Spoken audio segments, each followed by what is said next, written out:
Hi friends, welcome to our channel. ఈ రోజు నేను 2020లో మలయాళం లాంగ్వేజ్ లో రిలీజ్ అయినటువంటి ఒక హర్రర్ థ్రిల్లర్ మూవీ స్టోరీని ఎక్స్ప్లెయిన్ చేయబోతున్నాను. అదే ఈ మూవీ చాలా బాగుంటుంది, సో స్కిప్ చేయకుండా చివరి వరకు చూడండి. Now let's start our video.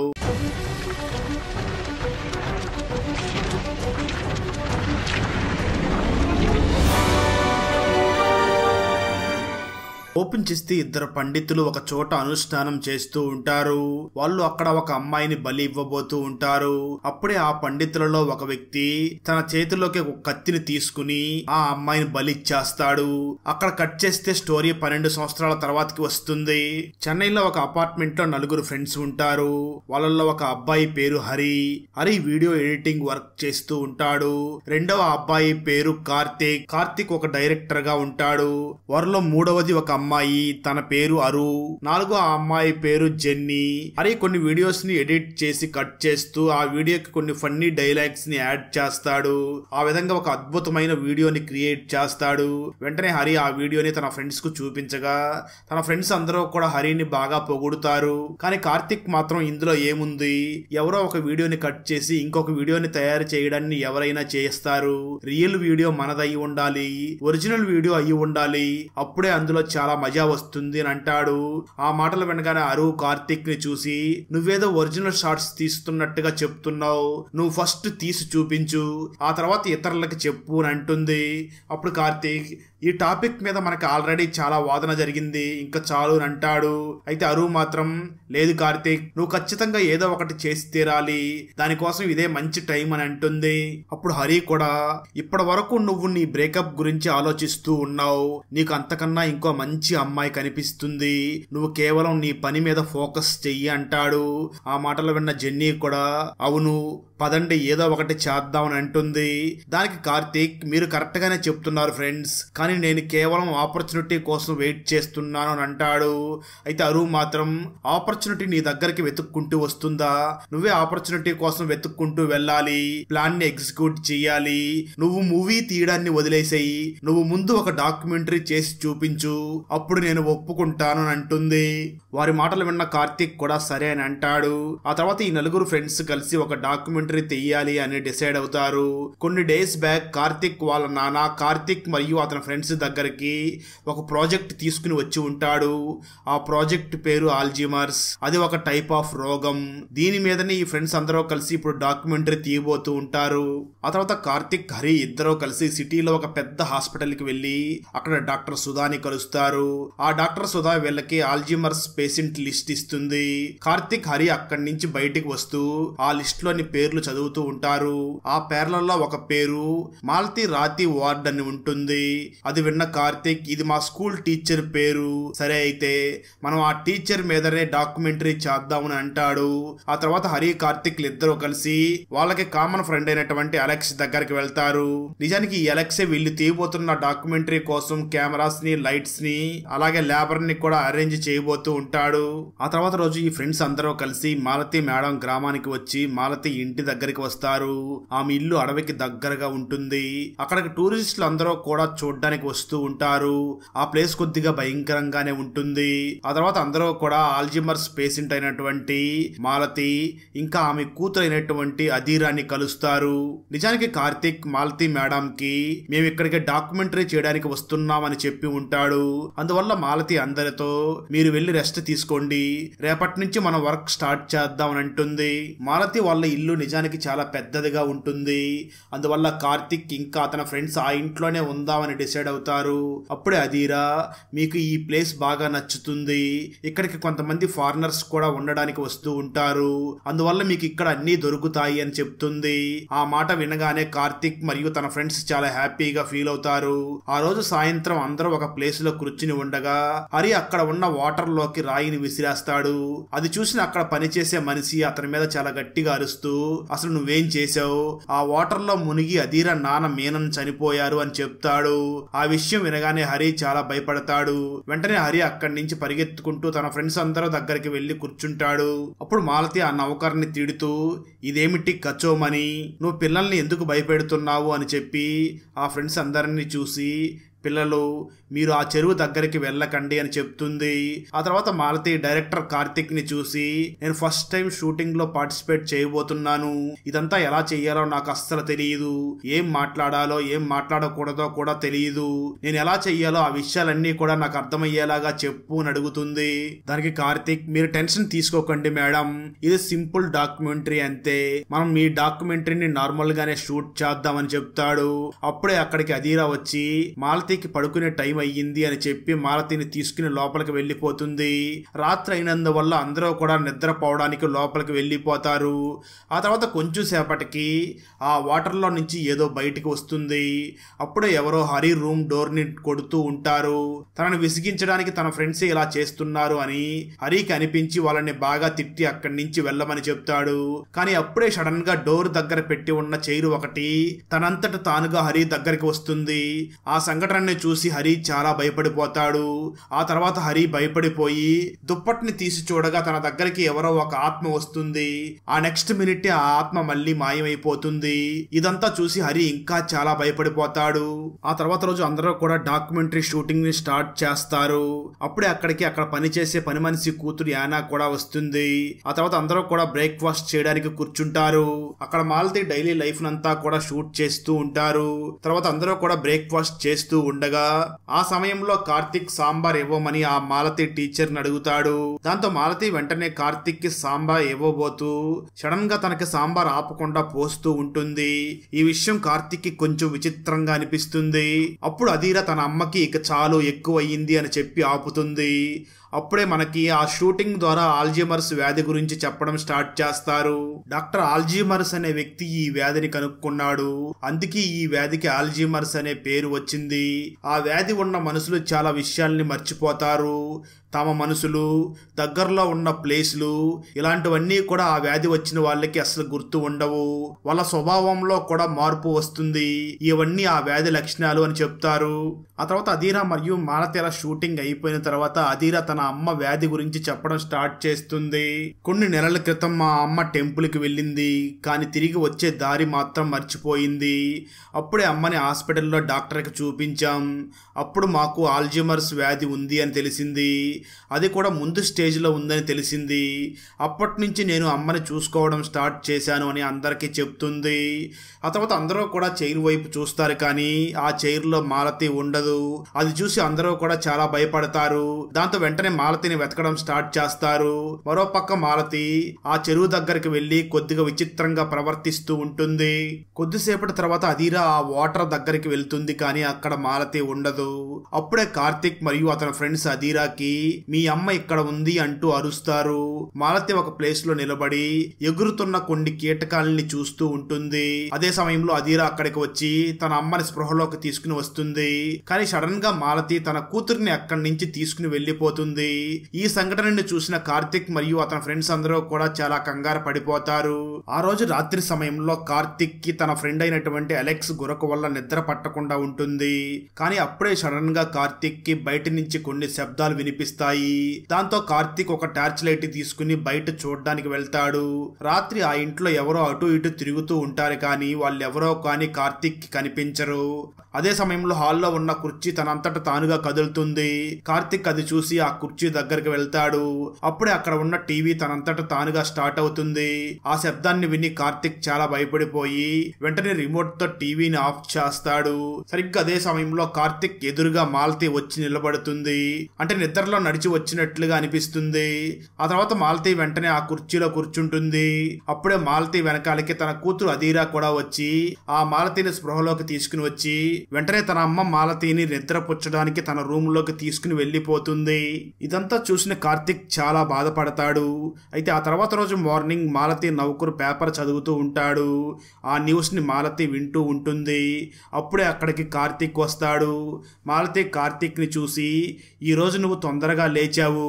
రాత్రి లేటుగా పడుకున్నావేమో కదా, నీ మిగతా ఫ్రెండ్స్ అందరూ కూడా బీచ్ కి వెళ్లారు అని అంటుంది. ఆ మాటలు విన్న కార్తిక్ నిన్న రాత్రి జరిగింది మాలతీకి అసలు గుర్తు లేదా అని కంగారు పడతాడు. ఆ తర్వాత కార్తిక్ బీచ్ కి వెళ్తాడు. అప్పటికే బీచ్ దగ్గర అధీరా అందరికీ కూడా యోగా నేర్పిస్తూ ఉంటుంది. అక్కడ యోగా క్లాస్ ఫినిష్ అయ్యే సమయానికి కార్తిక్ అక్కడికి రీచ్ అవుతాడు. ఆ తర్వాత అందరూ కూడా తిరిగి ఇంటికి వెళ్తారు. కానీ అధీరా మరియు కార్తిక్ ఇద్దరు అక్కడే కొద్దిసేపు ఆగుతారు. నిజానికి అధీరా మరియు కార్తిక్ ఇద్దరు తమ గురించి వాళ్ళు తెలుసుకోవాలి అనుకుంటూ ఉంటారు. ఎందుకంటే కార్తిక్ అధీరాని ఇష్టపడుతూ ఉంటాడు. ఆ తర్వాత షూటింగ్ స్టార్ట్ అవుతుంది. మొదటి షాట్ మాలతిది తీసుకుంటారు. నెక్స్ట్ షాట్ మాలతి డాక్టర్ది. ఆ తర్వాత డాక్టర్ సాహిబా. మాలతి ఒక మంచి లేడీ. ఇంత డేంజరస్ రోగం ఉన్నా కూడా ఎవరికి ఎటువంటి హాని కల్పించలేదు. మాలతి టైంకి మెడిసిన్ తీసుకుంటుంది. మాలతి తొందరగా కోలుకుంటుందని నాకు అనిపిస్తుంది అని అంటుంది. ఆ తర్వాత మాలతి మాట్లాడుతూ నా కూతుర్ని ఎక్కడ మర్చిపోతానో అని నాకు చాలా భయం వేస్తూ ఉంటుంది. ఆ రోజు ఎప్పటికీ రాకూడదు అని నేను భగవంతుని కోరుకుంటున్నాను అని అంటుంది. ఈ తల్లి కూతుర్ల ప్రేమను చూసి అందరూ కూడా చాలా ఎమోషనల్ అవుతారు. అలా ఆ రోజు రాత్రి అవుతుంది. రాత్రి నిద్రపోయే సమయానికి మాలతి అధీరాని చూసి రేపు పంచమి, మనం రేపు గుడికి వెళ్దాం, తొందరగా నువ్వు నీ పనిని క్లోజ్ చేసుకో, రేపు తొందరగా లేవాలి అని అంటుంది. అలా తల్లి కూతురులు ఇద్దరు కూడా నిద్రపోతారు. ఆ రోజు రాత్రి ఒక పండితుడు సడన్ గా మేల్కొంటాడు. ఏదో జరగబోతుంది అని ఆ పండితుడికి అనిపిస్తుంది. ఆ తర్వాత రోజు మార్నింగ్ మాలతి ఇంకా అందరూ కలిసి టెంపుల్ కి వెళ్తారు. నిజానికి ఆ టెంపుల్ చాలా పురాతనమైనది అయి ఉంటుంది. ఆ టెంపుల్ కి చాలా మంది దర్శనానికి వచ్చి ఉంటారు. అందరూ కూడా దేవుణ్ణి మొక్కుకుంటూ ఉంటారు. సరిగ్గా ఆ టెంపుల్ లోనే ఆ పండితుడు కూడా ఉంటాడు. ఆ పండితుడు ఎందుకు అంత సంతోషపడుతున్నాడో మనకు తెలియదు. అప్పుడే అక్కడ మాలతికి సడన్ గా ఏదో అవుతుంది. అందువల్ల మాలతి తన ప్రార్థనని మధ్యలోనే ఆపేసి ఆ పండితుడి దగ్గరికి వెళుతూ ఉంటుంది. ఆ పండితుడు కూడా మాలతికి ఎదురుగా వస్తాడు. ఆ తర్వాత ఆ పండితుడు మాలతి కాలు వేళ్లకి సింధూర్ రాసి అక్కడి నుంచి వెళ్లిపోతాడు. అప్పుడే అక్కడికి అధీరా కూడా వస్తుంది. ఆ తర్వాత అందరూ కలిసి ఇంటికి వెళ్లిపోతారు. అయితే ఆ రోజు రాత్రి అరు ఫ్రిడ్జ్ లో నుంచి నీళ్లు తీసుకుని తాగుతూ ఉంటుంది. అప్పుడే అరుకి మాలతి ఆంటీ తిరుగుతూ ఉంది అని అనిపిస్తుంది. ఇంత రాత్రి సమయంలో మాలతి ఏం చేస్తుందో తెలుసుకోవడం కోసం అరు మాలతి వెనకాలే వెళుతూ ఉంటుంది. అయితే మాలతి కిటికీలో నుంచి ఎవరితోనో ఒక వ్యక్తితో మాట్లాడుతూ ఉంటుంది. అప్పుడు మాలతి మాట్లాడుతూ నేను 12 సంవత్సరాల తర్వాత ఖచ్చితంగా నా ప్రతీకారం తీర్చుకోవడానికి వస్తాను, నా ప్రతీకారం ఖచ్చితంగా తీర్చుకుంటాను అని అంటుంది. ఇదంతా అరు చూసి చాలా భయపడిపోయి వెంటనే వెళ్లి అధీరాకి చెప్తుంది. ఆ తర్వాత అందరూ వచ్చి మాలతిని వెతుకుతూ ఉంటారు. కానీ మాలతి మాత్రం ఆ అరు చెప్పిన ప్లేస్ లో ఉండదు. మాలతి నిజానికి తన రూమ్ లో నిద్రపోతూ ఉంటుంది. ఇదంతా చూసిన అరుకి మతిపోతుంది. దాంతో అరు మాట్లాడుతూ ఇది ఎలా జరుగుతుంది, నేను ఇప్పుడే కదా తనని కిటికీ దగ్గర చూశాను అని అనుకుంటుంది. దాంతో అధీరా వెంటనే అరువును చూసి అమ్మ ఇక్కడే నిద్రపోతుంది, నువ్వు దేన్నో చూసావని నాకు అనిపిస్తుంది, వెళ్ళి నీళ్లు తాగి పడుకో అని అంటుంది అధీరా. ఆ తర్వాత రోజు మార్నింగ్ కూరగాయలు అమ్మే వ్యక్తి మాలతి ఇంటి దగ్గరికి వచ్చి మేడం మీరు ఏ కూరగాయలు చెప్పారో ఆ కూరగాయలన్నీ తెచ్చాను అని అంటాడు. అయితే మాలతి ఆ వ్యక్తిని గుర్తుపట్టదు. అందువల్ల ఆ వ్యక్తి అవన్నీ కూడా లోపల పెట్టడానికి వెళ్తాడు. ఆ వ్యక్తి పేరు అరవింద్. అరవింద్ వాటిలన్నింటినీ కూడా లోపల పెట్టి తిరిగి వచ్చి చూడగా అక్కడ మాలతి మరియు అరవింద్ స్కూటర్ రెండూ ఉండవు. మరోపక్క మాలతి అరవింద్ స్కూటర్ లో ఒక గుర్తు తెలియని వ్యక్తి ఇంటికి వచ్చి వెంటనే లోపలికి వెళ్లి ఆ ఇంట్లో ఉన్న ఊయల మీద రాజాలాగా కూర్చుంటుంది. ఆమె లోపల ఏదో ఒక ఆత్మ ఉంది అని అనిపిస్తుంది. మరోపక్క కార్తిక్ మరియు తన ఫ్రెండ్స్ కలిసి అధీరాతో పాటు మాలతిని వెతుకుతూ ఉంటారు. ఫైనల్ గా వాళ్ళకి మాలతి ఆ ఇంట్లో కనిపిస్తుంది. దాంతో వాళ్ళు వెంటనే మాలతిని అక్కడి నుంచి తీసుకుని వెళ్లిపోతారు. ఇంటికి వచ్చిన తర్వాత అందరూ కూడా మాలతి హెల్త్ రోజు రోజుకి పాడవుతుంది అని ఆలోచిస్తూ ఉంటారు. మళ్ళీ చెప్పకుండా వెళ్లిపోతే మనం ఏం చేయగలం అని ఆలోచిస్తూ ఉంటారు. అప్పుడే వాళ్ళకి అలెక్స్ ఒక ఐడియా ఇస్తాడు. ఆ తర్వాత అధీరా ఒక GPS ట్రాకర్ వాచ్ ని ఆ మాలతికి పెడుతుంది. అంటే మాలతి ఎక్కడికైనా చెప్పకుండా వెళ్లిపోతే వాళ్ళకి తెలియడం కోసమే ఆ వాచ్ ని పెడతారు. ఆ రోజు రాత్రి ఆ ఇంటి నౌకరు అక్కడి నుంచి వెళ్లిపోతూ అలెక్స్ ని చూసి రేపు మార్నింగ్ నేను తొందరగా వస్తాను, నువ్వు గేట్ ని ఓపెన్ చేసి పెట్టు అని చెప్తాడు. ఆ తర్వాత అలెక్స్ ఆ గేట్ ని క్లోజ్ చేసి తను జెన్నీ కలిసి అక్కడ సిగరెట్ తాగుతూ ఉంటారు. కానీ అదే టైంలో అక్కడికి మాలతి వచ్చి వాళ్ళను చూసి గేట్ ఓపెన్ చేయమని చెప్తుంది. ఉంటుంది. అయితే అలెక్స్ మాత్రం మాలతిని చూసి, మేడం చాలా అర్ధరాత్రి అయ్యింది, మీరు లోపలికి వెళ్ళి పడుకోండి అని చెప్తాడు. కానీ మాలతి వాళ్ళ మాటలు అస్సలు వినదు. గేటు ఓపెన్ చేయకపోవడంతో మాలతికి చాలా కోపం వస్తుంది. అందువల్ల మాలతి వాళ్ళ మీద దాడి చేస్తుంది. అది చూసిన అలెక్స్, జెన్నీ భయపడిపోయి ఇంటి లోపలికి వెళ్ళి అందరినీ తీసుకుని వస్తారు. కానీ అప్పటికే మాలతి అక్కడి నుంచి వెళ్ళిపోయి ఉంటుంది. ఆ తర్వాత అందరూ కూడా మాలతిని వెతుకుతూ ఉంటారు. అప్పుడే వాళ్ళకి మాలతి ఆ వాటర్ దగ్గర స్పృహ కోల్పోయి పడిపోయి ఉంటుంది. ఆ తర్వాత రోజు మార్నింగ్ డాక్టర్ వచ్చి మాలతిని చెక్ చేసి అక్కడి నుంచి వెళ్ళిపోతుంది. అప్పుడు అధీరా అందరినీ చూసి, నిన్న రాత్రి జరిగింది అమ్మకి ఏమీ గుర్తు లేదు అని అంటుంది. అప్పుడు మిగతా వాళ్ళందరూ కూడా, ఇప్పుడు మీ అమ్మ మెల్లమెల్లగా వైలెంట్ అవ్వబోతుంది, ఈ ఇంట్లో గాయపరిచే వస్తువులన్నింటినీ కూడా మనం దాచేయాలి, లేదంటే ఆమె ఏదైనా చేయగలదు అని చెప్తారు. ఆ తర్వాత అందరూ కలిసి ఇంట్లో ఉన్న గాయపరిచే వస్తువులన్నిటినీ కూడా వెతికి వాటన్నిటినీ కూడా ఒక బాక్స్ లోపల పెట్టి ఒక ప్లేస్ లో పాతి పెట్టి దాచిపెడతారు. ఆ తర్వాత ఆ రోజు రాత్రి ఆ పండితుడు ఆ మాలతి ఇంటి దగ్గరికి వస్తాడు. అప్పుడే మాలతికి మెలకు వచ్చి లేచి ఆ కిటికీని క్లోజ్ చేయడానికి వెళ్ళగా ఒక భూతం చెయ్యి వచ్చి మాలతిని గొంతు పట్టుకుంటుంది. ఇదంతా చూసి మాలతి చాలా కంగారు పడిపోతుంది. కానీ ఆ నెక్స్ట్ మినిట్టే మాలతి ఉలిక్కిపడి నిద్ర లేచి ఇదంతా నాకు వచ్చిన కళ అని అనుకుంటుంది. అప్పుడు తన కాలు వేలికి ఉన్న రెడ్ గుర్తుని చూస్తుంది. ఆ తర్వాత కొంచెం సేపటికి అదే రోజు రాత్రి అయినా కూడా జెన్నీ మరియు అరువులు ఇద్దరు కూడా మాట్లాడుకుంటూ ఉంటారు. అప్పుడే సడన్ గా ఎవరో వాళ్ళ డోర్ ని నాక్ చేస్తూ ఉంటారు. ఇంత రాత్రి సమయంలో ఎవరు వచ్చి ఉంటారు అని వాళ్ళు ఆలోచించుకుని ఆ తర్వాత అరువు మరియు జెన్నీలు ఆ డోర్ కి ఉన్న చిన్న హోల్ లోపల నుంచి బయటికి చూడగా అక్కడ మరెవరో కాదు, మాలతి వచ్చి ఉంటుంది. మాలతి తన చేతిలో ఒక కత్తిని పట్టుకుని నిలబడి ఉంటుంది. మాలతిని అలాంటి రూపంలో చూడగానే అరువు మరియు జెన్నీలు చాలా భయపడిపోతారు. ఎందుకంటే వాళ్ళు కత్తులన్నీ కూడా దాచిపెట్టేసి ఉంటారు. అయినప్పటికీ ఇప్పుడు మాలతికి ఆ కత్తులు ఎక్కడి నుంచి వచ్చాయి అని ఆలోచిస్తారు. మరో పక్క అప్పుడే అధీరా నిద్రలో నుంచి మేలుకుని తన అమ్మ ఎక్కడా కనిపించకపోయేసరికి తన అమ్మని వెతుకుతూ ఉంటుంది. అదే సమయంలో మాలతిని అందరూ కూడా వెతుకుతూ ఉంటారు. కానీ వాళ్ళకి మాలతి ఎక్కడా కనిపించదు. అప్పుడు అలెక్స్ కిటికీలో నుంచి చూస్తాడు. మాలతి ఎక్కడికో వెళుతూ ఉంటుంది. దాంతో అందరూ కూడా ఆమెను ఫాలో అవుతూ వెళతారు. అలా మాలతి కొంచెం దూరం వెళ్ళి ఒక చోటకి వెళ్ళగానే అక్కడ భూమిని తవ్వుతూ ఉంటుంది. దాంతో అందరూ కూడా ఎలాగోలా మాలతిని మళ్ళీ స్పృహలోకి తీసుకుని వచ్చి తనని ఇంటికి తీసుకుని వెళ్లి చేతులు కడుగుతారు. తన అమ్మ పరిస్థితిని చూసిన అధీరా చాలా బాధపడుతుంది. ఎందుకంటే తన అమ్మ పరిస్థితిని చూసి తను తట్టుకోలేకపోతుంది. కానీ తను మాత్రం ఏమీ చేయలేని సిచ్యువేషన్ లో ఉంటుంది. ఆ తర్వాత రోజు అందరూ బయటికి వెళ్లి బాగా తిరిగి సాయంత్రానికి ఇంటికి తిరిగి వస్తారు. అప్పుడే వాళ్ళకి సడన్ గా ఇంటి లోపల ఏదో కింద పడిన శబ్దం వినిపిస్తుంది. దాంతో ఏం జరిగిందా అని ఆలోచిస్తూ అందరూ లోపలికి వెళ్లి వెతుకుతూ ఉండగా ఆ తర్వాత వాళ్ళందరూ కూడా వెతుకుతూ స్టోర్ రూమ్ లోకి వెళ్ళగా అక్కడ ఒక ప్లేస్ లో ఫ్రెష్ బ్లడ్ ఉంటుంది. అక్కడే వాళ్ళకి మాలతి కూడా కనిపిస్తుంది. అంటే మాలతి తన తలని గోడకేసి కొట్టుకుంటూ ఉంటుంది. అది చూసిన అందరూ కూడా షాక్ అవుతారు. అధీరా వెంటనే తన అమ్మని స్పృహలోకి తీసుకుని రావడానికి తన దగ్గరికి వెళ్ళగానే మాలతి మాత్రం అధీరాని పక్కకు తోసేస్తుంది. అంటే మాలతి అప్పుడు స్పృహలో ఉండి ఉండదు. ఆ సమయంలో బ్యాక్ సైడ్ నుంచి వచ్చి కార్తిక్ మాలతిని కంట్రోల్ చేయడానికి చాలా ట్రై చేస్తాడు. కానీ ఆ టైంలో మాలతి చాలా వైలెంట్ గా బిహేవ్ చేస్తూ ఉంటుంది. మాలతి గట్టి గట్టిగా అరుస్తూ అందరి మీద దాడి చేస్తుంది. ఆ తర్వాత కొంచెం సేపటికి మాలతి అక్కడే స్పృహ కోల్పోయి కింద పడిపోతుంది. దాంతో ఆ తర్వాత రోజు మాలతిని హాస్పిటల్లో అడ్మిట్ చేస్తారు. అప్పుడు కార్తిక్ ఫ్రెండ్స్ అందరూ కూడా కార్తిక్ ని చూసి, కార్తిక్ మనం ఇక్కడి నుంచి వెళ్ళిపోతే బాగుంటుంది, ఈ డాక్యుమెంటరీ పనిలో మన ప్రాణాలు పోయే ప్రమాదం కూడా ఉంది, అధీరా తన అమ్మని చూసుకుంటుంది అని చెప్తారు. అయితే ఆ మాటలు విన్న కార్తిక్ మాత్రం, నేను వాళ్ళని ఇలాంటి పరిస్థితుల్లో వదిలేసి రాలేను, అలాగే మిమ్మల్ని కూడా ఇక్కడ ఉండమని చెప్పలేను, మీరు వెళ్ళాలనుకుంటే ఇక్కడి నుంచి వెళ్ళిపోవచ్చు అని అంటాడు. అప్పుడే డాక్టర్ అక్కడికి వచ్చి కార్తిక్ ని మరియు తన ఫ్రెండ్స్ ని చూసి, మాలతి ఇలా బిహేవ్ చేయడం నార్మల్, కానీ ఇప్పుడు తన లెవెల్ పెరిగింది, మీరు ఇంకా బాగా మాలతిని చూసుకోవాలి, మిగతావన్నీ నేను రిపోర్ట్ వచ్చాక చెప్తాను అని అంటుంది. ఆ తర్వాత కార్తిక్ మాలతి రూమ్ లోకి వస్తాడు. ఆ రూమ్ లోనే కార్తిక్ ఫ్రెండ్స్ అందరూ కూడా ఉంటారు. అప్పుడు కార్తిక్ వాళ్ళని చూసి, మీరు ఇంకా ఇక్కడి నుంచి వెళ్ళలేదా అని అడుగుతాడు. అయితే కార్తిక్ ఫ్రెండ్స్ మాత్రం, నిన్ను ఒక్కడిని వదిలిపెట్టి మేము ఎలా వెళ్ళగలం అని అంటారు. ఆ మాటలు వినగానే కార్తిక్ కూడా చాలా ఆనందిస్తాడు. ఆ తర్వాత కార్తిక్ వెంటనే రాత్రి సమయంలో తన షూట్ చేసిన వీడియోస్ ని చూసుకుంటూ ఉంటాడు. అప్పుడే తనకి ఒక క్లూ కనిపిస్తుంది. ఆ తర్వాత కార్తిక్ అలెక్స్ తో కలిసి ఆ స్టోర్ రూమ్ లోకి వెళ్ళి ఎక్కడైతే గోడ మీద వాళ్ళకి బ్లడ్ రెడ్ కనిపించిందో ఆ గోడని కార్తిక్ మరియు అలెక్స్ పగలగొడతారు. అక్కడ నిజానికి ఒక సీక్రెట్ రూమ్ ఉంటుంది. దాంతో వెంటనే వాళ్ళ రూమ్ లోపలికి వెళ్ళగా అక్కడ ఒక పాత బాక్స్ కూడా ఉంటుంది. ఆ తర్వాత కార్తిక్ మరియు అలెక్స్ లు ఆ బాక్స్ కు ఉన్న తాళాన్ని కూడా పగలగొడుతూ ఉండగా సరిగ్గా అదే సమయంలో మరో పక్క హాస్పిటల్లో ఉన్న మాలతికి ఆ విషయం తెలిసి తను చాలా ఎక్కువగా కోపం తెచ్చుకుని ఆ కోపంలో తన కూతురు అధీరా గొంతు నులిమి తనని చంపడానికి ట్రై చేస్తుంది. మరో పక్క వాళ్ళకి ఆ బాక్స్ లో చాలా బుక్స్ దొరుకుతాయి.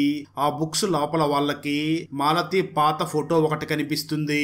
అదే విధంగా మాలతి ఫోటోతో పాటు భార్గవన్ అనే వ్యక్తికి సంబంధించిన ఒక ఫోటో కూడా వాళ్ళకి కనిపిస్తుంది.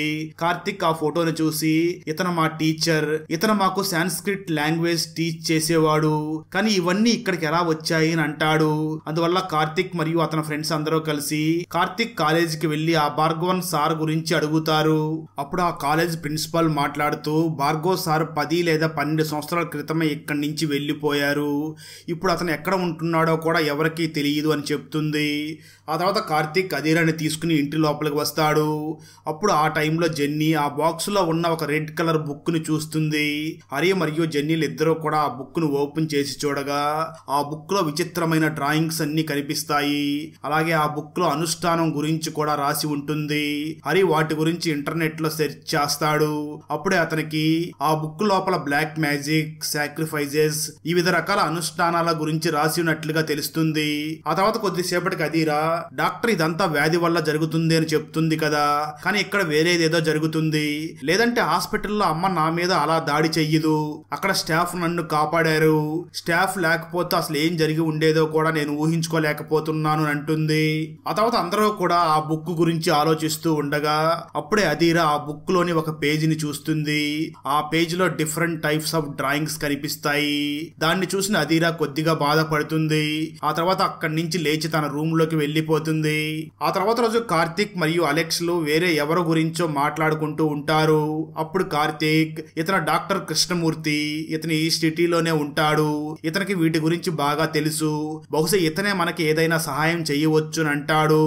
అప్పుడే అక్కడికి అధీరా వచ్చి కార్తిక్ ని రూమ్ లోకి తీసుకుని వెళ్లి అతనికి తన వీపు మీద వేసి ఉన్న ఒక పేజీలోని సింబల్ ని చూపిస్తుంది. అది చాలా షాకింగ్ విషయం కాబట్టి అందువల్ల అందరూ కలిసి వెంటనే ఆ డాక్టర్ కృష్ణమూర్తి దగ్గరికి వెళ్తారు. ఆ బుక్ ని చెక్ చేసిన తర్వాత డాక్టర్ వాళ్ళకి స్నేక్ వర్షిప్ గురించి చెప్పడం స్టార్ట్ చేస్తాడు. ఎవరో ఈ బుక్ ని బాగా రీసెర్చ్ చేసి రాశారు. దీని లోపల మృత్యువు రాకుండా అమృత్యు అయ్యేలాగా ఎలా ఉండాలో దాని గురించి డీటెయిల్డ్ గా రాసి ఉంది.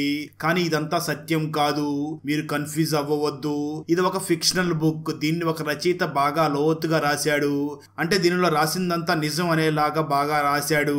ఈ బుక్ లో రాసిన దాని ప్రకారం అమరుడు అవ్వాలి అంటే 3 చిన్న అమ్మాయిల్ని బలివ్వాలి, ఆ తర్వాత ప్రార్థన చేస్తూ నమ్మకంతో తపస్సు చేస్తే ఆ వ్యక్తి అమరుడవుతాడు.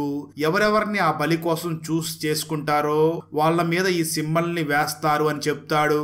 అలాంటి సింబల్ నే అధీరా శరీరం మీద ఉంది. ఇదంతా విన్న తర్వాత అధీరా కొద్దిగా బాధపడుతుంది. ఆ రోజు రాత్రి స్టోర్ రూమ్ లో ఆ ఇంటి నౌకరు ఉంటాడు. అప్పుడే అతడిని కార్తిక్ మరియు అధీరాలు పట్టుకుని నిజం చెప్పమని అడుగుతారు.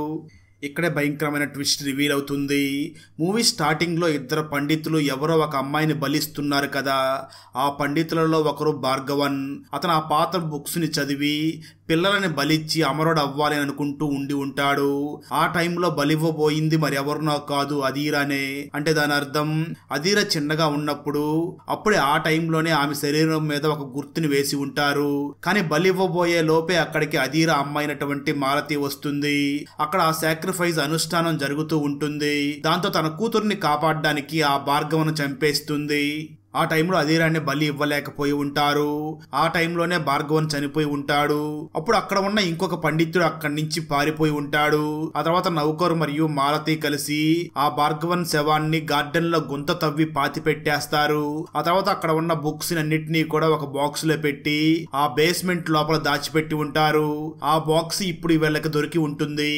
అంటే భార్గవన్ ఆత్మ మళ్ళీ అమరుడు అవ్వడానికి తిరిగి వచ్చి ఆ మాలతి శరీరాన్ని ఆవహించి తను అనుష్ఠానాన్ని పూర్తి పూర్తి చెయ్యాలని అనుకుంటూ ఉంటాడు. హాస్పిటల్లో ఉన్న మాలతి తన ఇంటి పని మనిషి కూతుర్ని లాక్కుని ఆ అమ్మాయిని ఆ అనుష్ఠానం చేసే ప్లేస్ కి తీసుకుని వెళ్తుంది. అక్కడ భార్గవన్ పూర్తిగా తన రూపానికి వచ్చేసి ఉంటాడు. ఆ తర్వాత ఆ ఇద్దరు పండితులు కూడా అనుష్ఠానం స్టార్ట్ చేస్తారు. అప్పుడే అక్కడికి అధీరా వచ్చి తన అమ్మని ఆపడానికి ట్రై చేస్తుంది. కానీ మరో పక్క ఆ రెండవ పండితుడు అధీరాని ఆపడానికి ట్రై చేస్తూ ఉంటాడు. మరో పక్క ప్రొఫెసర్ కార్తిక్ కి ఆ భార్గవన్ శవాన్ని కాల్చలేదు, అందుకే అతనికి ముక్తి దొరకలేదు. మనం ఆ భార్గవన్ వస్తువుల్ని వెతికి వాటన్నిటినీ కూడా కాల్చేయాలి, అప్పుడే భార్గవన్ ఆత్మ అక్కడి నుంచి వెళ్లిపోతుంది అంటాడు. మరోపక్క ఆ భార్గవన్ ఆత్మ ఆ అమ్మాయిని బలివ్వబోతూ ఉండగా సరిగ్గా అదే సమయంలో కార్తీక్ ఆ భార్గవన్ వస్తువులన్నిటినీ కూడా కాల్చేస్తాడు. అప్పుడు మాలతి వెంటనే నార్మల్ అయిపోతుంది, అంటే ఆ ఆత్మ వెళ్లిపోతుంది. భార్గవతో పాటు ఉన్న ఆ రెండవ పండితుడిని పాము కాటేస్తుంది. దానివల్ల ఆ పండితుడు కూడా చనిపోతాడు. ఆ తర్వాత అందరూ కూడా నవకూర కూతురైనటువంటి యానాని స్పృహలోకి తీసుకుని వచ్చి కాపాడతారు. అలాగే మాలతి కూడా నార్మల్ అవుతుంది. అక్కడతో ఈ మూవీ ఎండ్ అవుతుంది. ఫ్రెండ్స్, వీడియో నచ్చినట్లయితే లైక్ చేసి ఒక చిన్న కామెంట్ చేస్తే మాకు నెక్స్ట్ వీడియో చేయడానికి ఎంకరేజింగ్ గా ఉంటుంది. అలాగే ఛానల్ని సబ్స్క్రైబ్ చేసి పక్కనే ఉన్న బెల్ ఐకాన్ని క్లిక్ చేసి సపోర్ట్ చెయ్యండి. Thanks for watching. జై హింద్.